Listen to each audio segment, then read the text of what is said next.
Para kekasih, pada sore hari ini saya akan menyampaikan satu tema, saudara, yang menjadi bantahan ataupun kontradiktif dari yang tadi pagi saya sampaikan.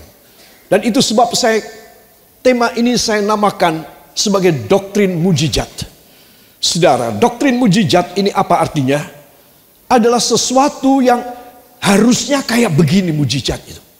Saudara, Alkitab ini adalah dogma. Ini adalah doktrin dari Allah. Jadi kalau saya dan saudara mempelajarinya, ya harusnya kayak begini.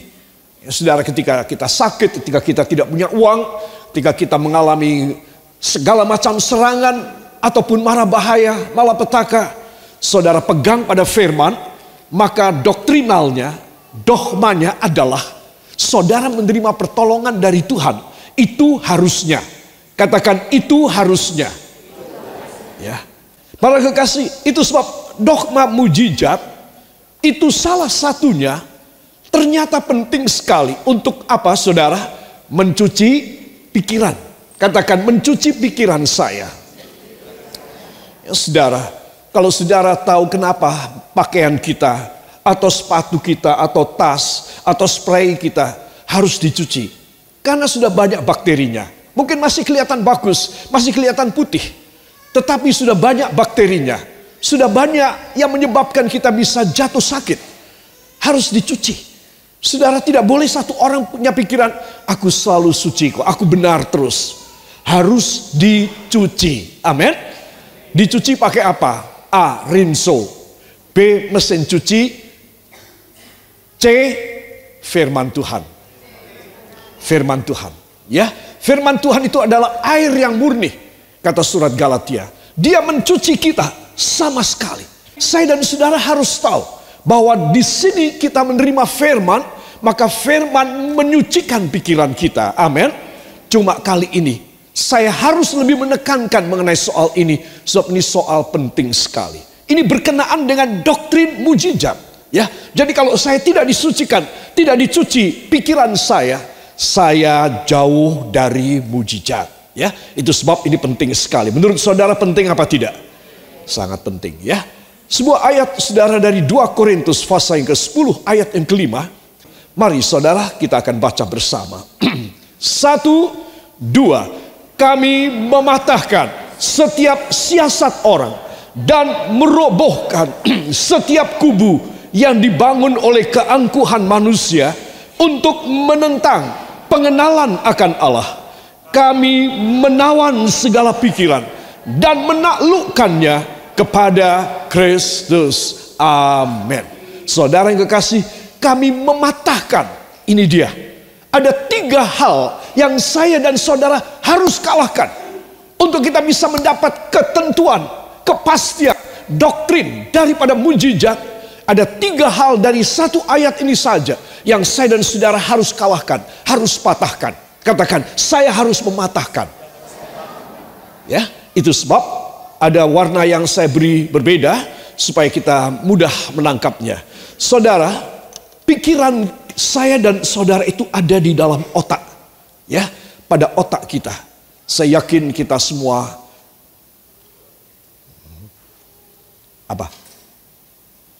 mempunyai, ya. Satu kali saya di Surabaya makan soto Madura. Om pakai otak enggak? Ya. Saudara, artinya apa? Artinya sotonya dikasih otak, ya. Bukan saya enggak punya otak, ya. Tetapi sotonya dikasih otak. Otak saya dan otak saudara harus disucikan.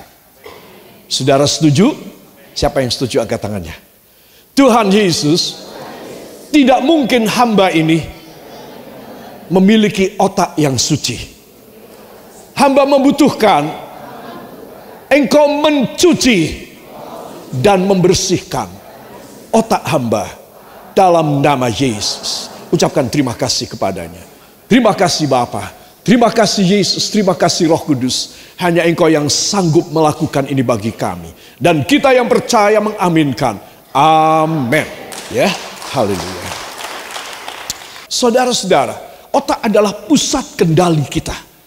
Kalau dia kotor, Kalau dia banyak plaknya, entah lemak, entah kolesterol, entah kalsium, apa yang terjadi, saudara? Maka otak kita tidak bisa bekerja dengan maksimal, saudara. Maka kita tidak bisa mikir, tidak bisa mengingat. Kita menderita Alzheimer, kita menderita Parkinson, kita menjadi pikun, kita mengalami banyak hal degeneratif di dalam usia yang semakin menua. Itu sebab saya dan saudara pada sore hari ini datang kepada Tuhan Yesus dan berkata, Tuhan, saya kepingin mujizat. Katakan, Tuhan, saya kepingin mujizat. Saya mendambakan mujizat. Hidup saya akan menjadi lain, menjadi indah, menjadi luar biasa, menakjubkan bila engkau membuat mujizat. Amin. Saya yakin saudara kepingin. Saya kayak apa kepinginnya. Itu sebab Anda dan saya kita harus, tidak bisa tidak, ini salah satu yang penting, yaitu kita harus dicuci otak kita. Kita harus supaya semua sumbatan, semua yang menyebabkan dosa-dosa, ya saudara, juga kebiasaan, juga pengaruh-pengaruh yang baru saja masuk di dalam hidup kita, yang kita pikirin, yang menjadi kepikiran berat kita orang. Barangkali ini bukan dosa, tetapi sesuatu materi persoalan, problema, kemustahilan. Saudara, sudah pasti namanya kemustahilan itu musuhnya mujizat. Amin. Jadi kalau saudara menghendaki mujizat, kemustahilan harus dibikin plong. Tuhan, ini kemustahilan hamba. Sore hari ini hamba persembahkan dalam tanganmu, supaya engkau melakukan pekerjaan yang besar. Amin. Para kekasih, nah dengan pendahuluan ini saya akan masuk bersama dengan Anda. Lihatlah, ada 3 oknum di sini. Yang menjadi center, yang menjadi pusatnya adalah wanita ini. Dan ini adalah bayangan dari gereja Tuhan laki dan perempuan. Kita semua adalah wanita.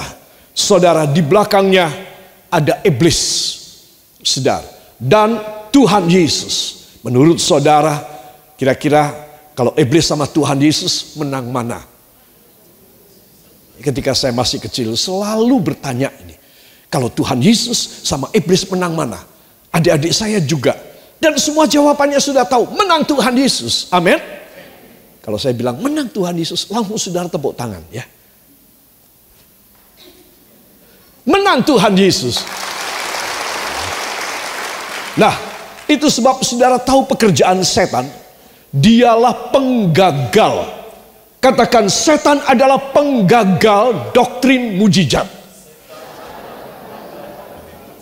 Jadi saudara, kalau saudara dan saya kepingin mujizat, ya jangan dekat sama dosa, jangan dekat sama iblis. Amin. Harus, karena dia yang menggagalkan mujizat terjadi dalam hidup kita. Dari ayat yang kita baca tadi, 2 Korintus 10 ayat yang kelima, yang pertama adalah siasat iblis. Katakan, siasat iblis. Memang dituliskan tentang siasat manusia yang jahat. Siapa manusia yang jahat? Iblis. Jadi itu siasat bukan buatan manusia, tapi itu adalah buatan iblis. Katakan, siasat buatan iblis yang selalu menggagalkan mujizat saya. Saudara, kita tahu artinya siasat ya. Siasat ini bukan cuma sekedar cara, tetapi taktik, strategi. Kadang-kadang licik banget, kadang-kadang sangat pengecut. Tapi itu siasat. Orang dagang pakai siasat. Ya, sebentar dia turunkan harganya, kemudian para pelanggan dari musuh-musuhnya, dari kompetitornya semua datang sama dia. Ya saudara, karena begitu banyak dan semua orang suka, nah mulailah dia mencampur barang. Dia mulai mengaduknya, dia mulai memalsunya. Saudara, siasat itu selalu bukan dari firman, selalu dari iblis. Itu sebab saudara jelas, siasat iblis jelas dong. Kalau saya dengar-dengaran pada suara iblis, saya tidak dapat mujizat. Mudah sekali ini doktrinnya, mudah sekali ini dogmanya. Jadi kalau saya dekat dengan iblis, saya dekat dengan dosa, saudara dekat dengan bisikan iblis, umpamanya dukun, paranormal, suhu, dan segala primbon, dan segala macam kuamia. Saudara yang kekasih, engkau mempunyai penggagal pada mujizatmu. Engkau tidak mungkin bisa dapat. Juga siasat iblis apa? Wah, ini orang si X ini dulu pernah bikin rugi saya. Pernah dulu menjatuhkan nama baik saya. Saya akan bersiasat gimana supaya dia terbalas. Saya akan pakai tangan orang lain. Saya pakai mulut orang lain. Siasat. Iblis membuat supaya saudara tidak mempunyai hubungan yang baik dengan Allah. Itu berarti supaya saudara dan saya tidak mendapat mujizat. Itu berarti saya dan saudara hidup kayak manusia normal. Cuma capnya ini Kristen. Tapi normal manusia yang lemah. Normal manusia yang mudah jatuh. Normal manusia yang bisa mudah dibikin hancur oleh iblis. Capnya aja Kristen. Tetapi kita tidak ada mujizat. Tidak ada yang mengcover hidup saya dan hidup Anda. Itu sebab semua katakan siasat iblis keluar dari hidupku. Aku mau menjadi anak Tuhan tanpa siasat iblis. Supaya aku mendapat mujizat kerap kali mudah terjadi dan lebih cepat dalam nama Yesus. Amin. Mau demikian? Jadi siasat mudah sekali. Ya, saudara-saudara melihat orang lewat, wah, apa? Saudara mendengar apa? Saudara bisa berpikir dengan cepat. Makanya saya bilang, orang itu kalau IQ-nya tinggi, itu mesti hati-hati. Karena dia mudah berbuat dosa. Dia mudah bersiasat. Jadi saudara, kalau saudara punya anak pintar sekali, suami pintar sekali, istri pintar sekali, saudara juga pintar sekali. Harus ada darah Yesus di dalam hidup kita. Supaya kita tidak kemasukan siasat daripada iblis. Itu sebab Anda dan saya harus tahu yang menggagalkan Allah bekerja dalam hidup kita bukan orang luar. Ibu, para istri jangan bilang, ini suamiku ini loh. Memang dia itu tukang tidak baik. Makanya hidupku berantakan. Saudara, seringkali kita hanya menuduh orang lain. Tapi kita tidak memeriksa. Kita sudah kemakan siasat daripada iblis. Ya saudara, ini yang pertama. Kedua, tadi pada ayat 2 Korintus 10 ayat yang kelima. Saudara, hal yang kedua adalah keangkuhan. Katakan keangkuhan. Saya mau tanya, keangkuhan itu apa artinya? Ya, sombong. Angkuh lebih daripada sekedar sombong. Sombong itu biasa, ya. Tapi kalau angkuh itu bisa dibawa sampai mati. Orangnya memang angkuh, ya. Itu yang kita biasa dengar. Tidakkah kita seringkali berakting angkuh? Tidakkah seringkali kita bahkan tidak sadar bahwa iblis menunggangi kita supaya kita dihukum sama Tuhan? Orang sombong dihukum. Jangan lupa. Itu sebab bukan cuma iblis bersiasat saja. Tapi iblis menjebak dengan mengunggulkan saya, mengunggulkan saudara, membombong kita orang. Kalau kita sudah naik ke atas, baru dipukul sama Tuhan. Kenapa kamu kok angkuh? Kenapa kamu kok sombong? Aku melawan orang yang sombong. Tapi aku memberikan belas kasihan kepada orang yang rendah hati. Saudara, kalau sekarang saya dan saudara disuruh milih rendah hati atau angkuh, kita pilih rendah hati. Saudara, tapi belum tentu di dalam perjalanan tiap hari kita. Seringkali kita ingin supaya orang memuji kita, supaya kita kelihatan lebih dari yang lain. Saudara yang kekasih, itu dosa keangkuhan. Itu sebab inilah yang membuat mujizat tidak pernah terjadi dalam hidup saya, dalam hidup saudara. Apa yang pertama? Siasat iblis. Apa yang kedua? Keangkuhan. Coba dekat sekali kan? Siasat iblis, keangkuhan. Nah, yang ketiga ini saudara. Yang ketiga ini memang benar-benar racun. Ini benar-benar pemusnah. Nama saya, nama saudara bakal musnah dari kitab kehidupan anak domba di sorga. Itu sebab yang ketiga kita sudah tahu apakah dia. Pikiran iblis. Katakan pikiran iblis di dalam pikiran saya. Saudara-saudara, inilah yang menggagalkan doktrin mujizat. Doktrin mujizat mudah sekali. Tadi pagi, nanti juga akan saya tunjukkan. Tuhan berfirman, kalau kamu mempunyai iman sebesar biji titik-titik, maka kamu boleh berkata kepada gunung ini, hai gunung, terangkat, tercerabutlah, dan terlemparlah engkau masuk dalam lautan. Akan terjadi padamu. Jadi saudara, itu sudah satu doktrin, itu satu aksioma. Itu sesuatu keputusan Allah. Katakan, ketetapan Allah. Yang harus saya pegang. Jadi mujizat itu adalah ketetapan Allah, saudara. Kalau saya dan saudara diracun dengan penggagalnya, 3 hal ini, kita ini mau doa kayak apa? Juga Tuhan tidak memberi dalam hidup kita. Sebab itu saudara, ayat yang tadi pagi kita baca, 1 Korintus 2 ayat yang ke-9. 1, 2. Tetapi seperti ada tertulis, apa yang tidak pernah dilihat oleh mata dan tidak pernah didengar oleh telinga dan yang tidak pernah timbul di dalam hati manusia, semua yang disediakan Allah untuk mereka yang mengasihi Dia. Amin. Katakan, untuk saya yang mengasihi Dia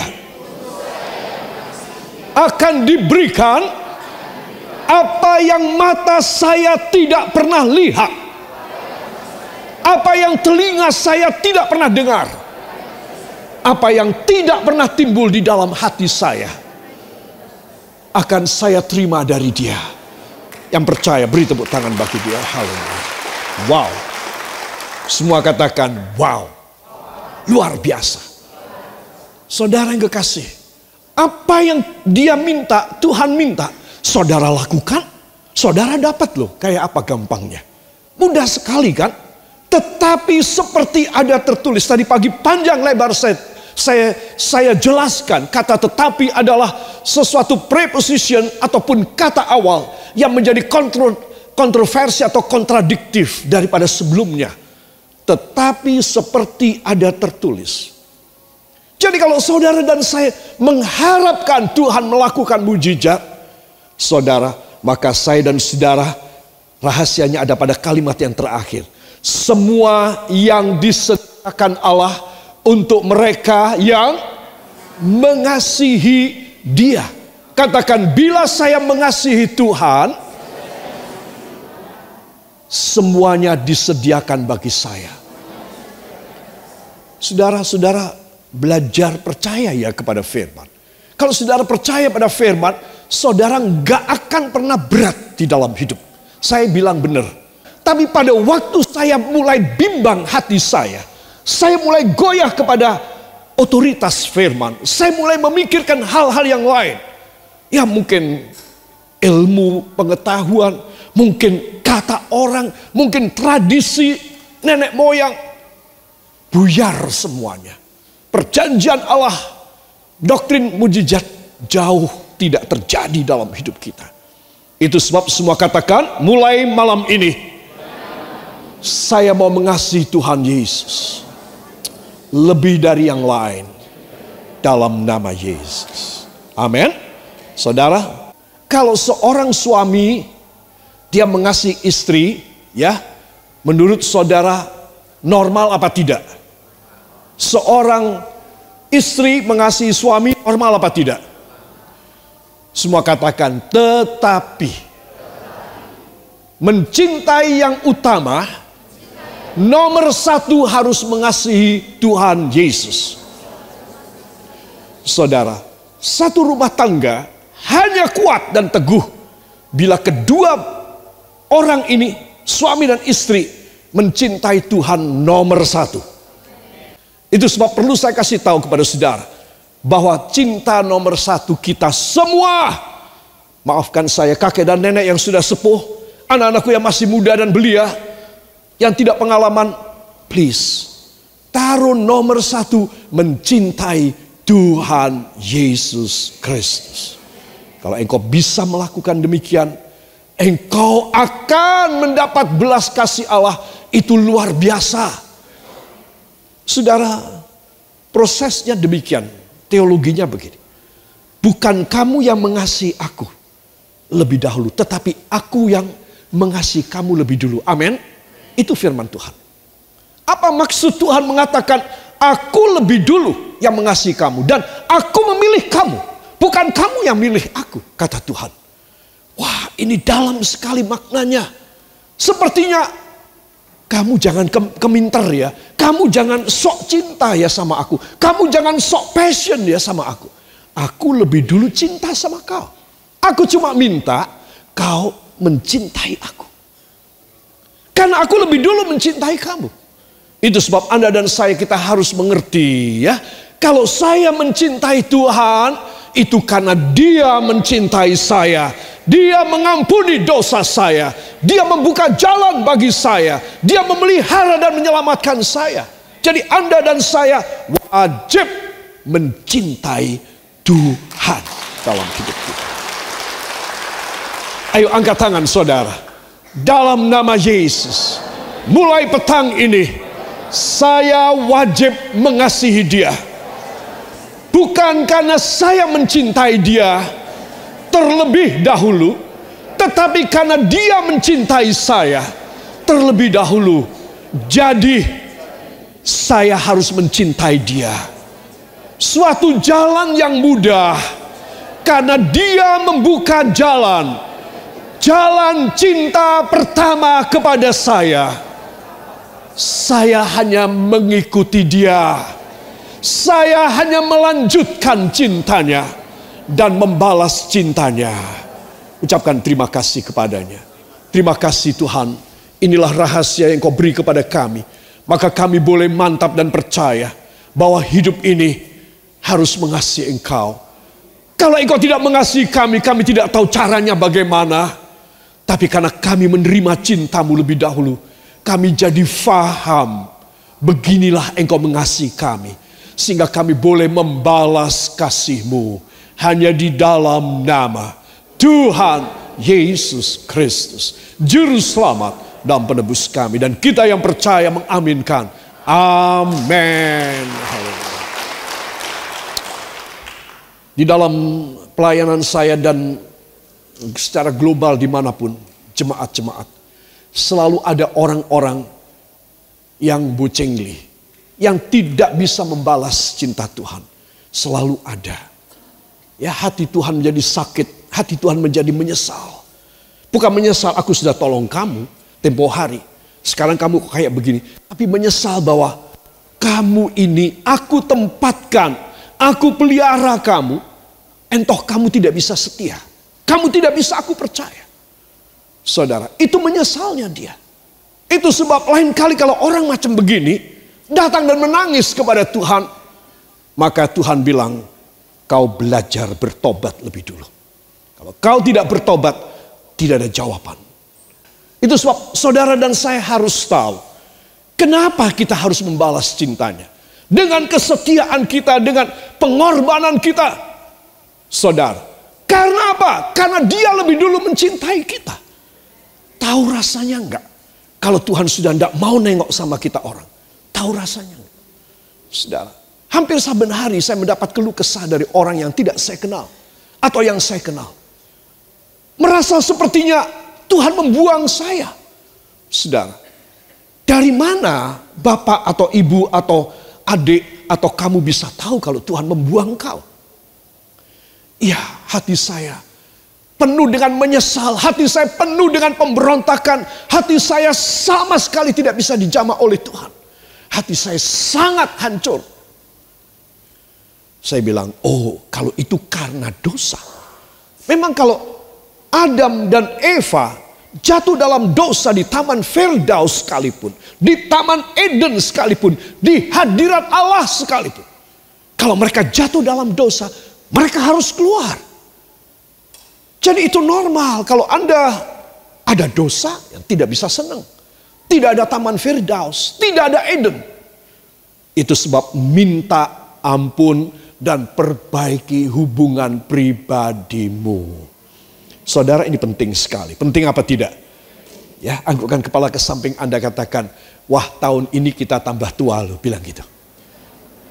Terus jawab, loh apa hubungannya gitu ya. Jawab, oh apa hubungannya? Terus jawab lagi, karena kita sudah mati, bilang gitu. Ya. Kalau orang sudah tambah tua mau mati apa tidak? Iya dong, ya. Anak-anak sekalipun mau mati. Kalau walaupun dia masih muda, masih kanak-kanak. Itu sebab kalau kita menyadari bahwa umur usia kita tidak pernah bisa kita ketahui, ya sebaiknya saya dan Anda berjaga dong. Setiap kali kita cuma mau mengasihi dia, setiap kali kita cuma mau dekat dengan dia. Ya, jadi ayat ini sangat eksplisit, sangat cetoh, sangat jelas. Semua yang disediakan Allah untuk mereka yang mengasihi dia. Apa yang disediakan? Apa yang mata tidak pernah lihat. Katakan, apa yang mata saya tidak pernah lihat. Apa yang telinga saya tidak pernah mendengar. Apa yang hati saya tidak pernah berencana. Coba. Saudara, tadi pagi saya bilang, ayat ini adalah ayat yang mentok. Tetapi Tuhan kemudian buka jalan. Jadi kalau saya dan saudara ada dalam situasi seperti ayat ini, maka sesungguhnya apa yang tidak pernah bakal terjadi dalam hidup saudara. Semua katakan mujizat 1 Korintus 2 ayat 9. Wah, saya menemukan gambar yang bagus ini. Saudara, Yesus berfirman, kalau kamu punya iman sebesar biji sesawi saja, kamu boleh berkata pada gunung ini di mana ada ribuan batang pohon ara. Petrus, jangankan satu batang pohon yang kemarin aku bilang, mulai sekarang jangan ada buah keluar dari kamu. Dan pohon ini mati, Petrus. Bukan cuma satu pohon. Gunung ini ada ribuan batang pohon ara. Sekali diangkat dan dilempar dalam laut, Petrus. Apa maksud Tuhan?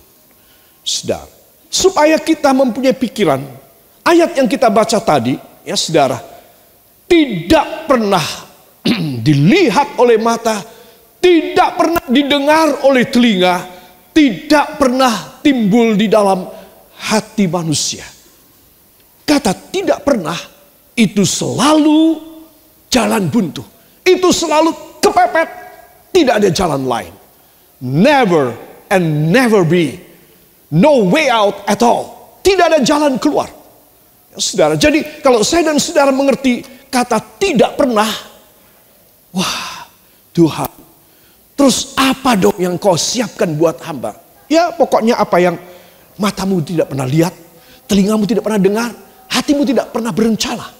Anakku, aku menyiapkan yang luar biasa. Jadi saudara, kalau saudara tidak mempersiapkan hati kita kepada Tuhan, tidak mencintai Dia, engkau nggak disediain apa-apa.